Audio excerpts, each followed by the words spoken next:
Hello, everyone. Hello, everyone. It's Lovebirds 2020. We are here on August 27th, a little past our 6-month anniversary. Anyway, I've been reading this book called Fervent by Priscilla Shirer, and some of you might have seen the War Room movie. And I really felt compelled to bring it up. And now that word fervent, I first heard it about 15 years ago in our acting class, when our instructor asked us to read a book called The Fervent Years. That's right. About actors in the actor studio. And actually, fervent means passionate intensity. Yes, what a visual. Passionate intensity. You can get a lot done with passionate intensity. Yes, and I know we are seeing a lot of actually fervency on the news, maybe not always in a positive direction. And so I felt, reading this, that I wanted to share it with you guys, and maybe you'll pick up the book or take something away. And all I know is that Angela was very fired up yesterday, told me about this. I have not read it, so I have to listen very closely. Right. So we're talking about just basically of keeping on your path of living a good life, and this is what can happen, and we all know. That enticing temptation that tickles your curiosity, piques your interest, and placates your personal proclivities has been festering in the devil's sick, sinister mind all morning, all week, all year maybe. Just sitting there, soaking up vileness, filth, cruelty, and conspiracy, waiting for the right time, the moment when you are most weakened and susceptible to attack. But once he's cleaned it up for presentation, sliding it meticulously into view, you would think that it was the shiniest, most desirable bit of unclaimed satisfaction you've ever seen. He sets it out there where your eyes can't help but be drawn toward it, at least, to pick it up, look at it, feel it, play with it. The moral compromise, the unhealthy habit, the enticing addiction, the allure towards sexual impurity. Do you think their uncanny ability to show up when you happen to be exhausted or hungry or lonely is just coincidence? Don't you detect some design at work in the timing, the placement, the package? Look at what we know from Satan's temptation of Christ in Matthew 4. The devil came out into the wilderness where Jesus had been fasting for 40 days, a time when, well, physically speaking, the Lord was hungry, alone, tired, and depleted.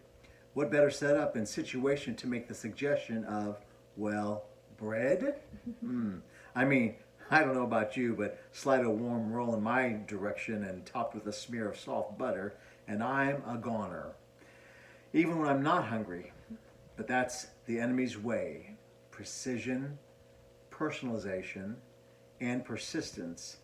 He's always scouting for what Luke's gospel describes as the opportune time in 4:13. The moment when a well-placed temptation is most likely to be its most irresistible. So again, I ask, the devil's temptations, the ones he picks out and personalizes for you, coincidence? Uncalculated? Just happenstance? That's why you and I must deliberately strategize in prayer for the daily ongoing protection of our purity. Prayer keeps us on guard, our spiritual radar sensitive to the enemy's ploys and clever decoys. Without this close contact with the Father, we become convinced that our careless behavior, our decisions, our habits, our general sense of what qualifies as worthwhile entertainment is somehow okay, that it's not so bad.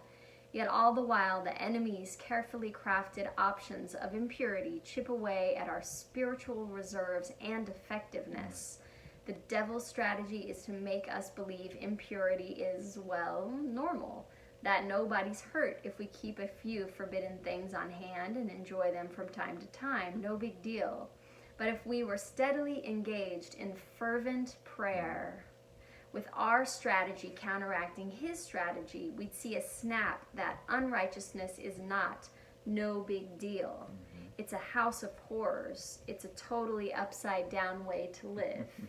Now Brian's going to read the Jesus Calling from today that I felt Right. really We read a devotional today from Jesus Calling. kind of struck on it. Yeah, so Angela thought, well, I want you to read that Jesus Calling we read today because I want you to hear this, which, by the way, that's brilliant writing. Good? It reminds me a little bit of C.S. Lewis in Okay. the Screw Tape Letters, Oh, which is okay. about the devil working underground and his ways of scheming. Anyways, Yes. August 27th, Jesus Calling. Spend time with me for the pure pleasure of being in my company. Speaking of Jesus. Yes. I can brighten up the dullest of gray days. I can add sparkle to the routines of daily life. You have to repeat so many tasks day after day. This monotony can dull your thinking until your mind slips into neutral. A mind that is unfocused is vulnerable to the world, the flesh, and the devil, all of which exert a downward pull on your thoughts. As your thinking processes deteriorate, you become increasingly confused and directionless. The best remedy is to refocus your mind and heart on me, Jesus, your constant companion. Even the most confusing days open up before you as you go step by step with me.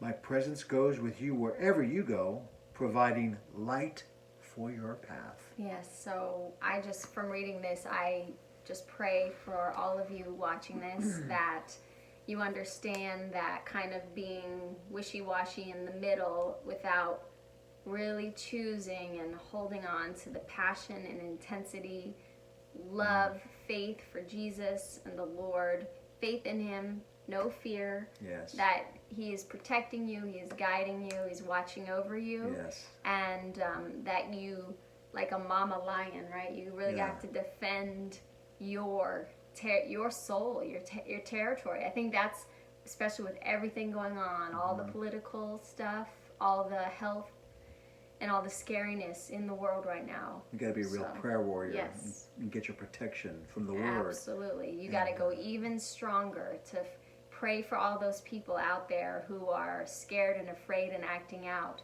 Pray for them that they find God's light and love. Pray passionately, fervently for all of our brothers and sisters. And when Milton talked about passion and fervency, he always said, take an action. Okay. It doesn't just happen. So God gives you the ability to take an action. He gives us some strengths and talents and things. So take an action. That action would be to pray, to find that, what do we call it? The secret place. The secret place. Private time. We found it has done wonders in our daily walk. And calling out to others and helping to lift up others. If you see them slipping, share this with them. Yes. Be an accountable friend. Yeah. That's what we're here for. All right? All right. Thank you, guys. Thank you for See you listening. next time. Bye. God bless.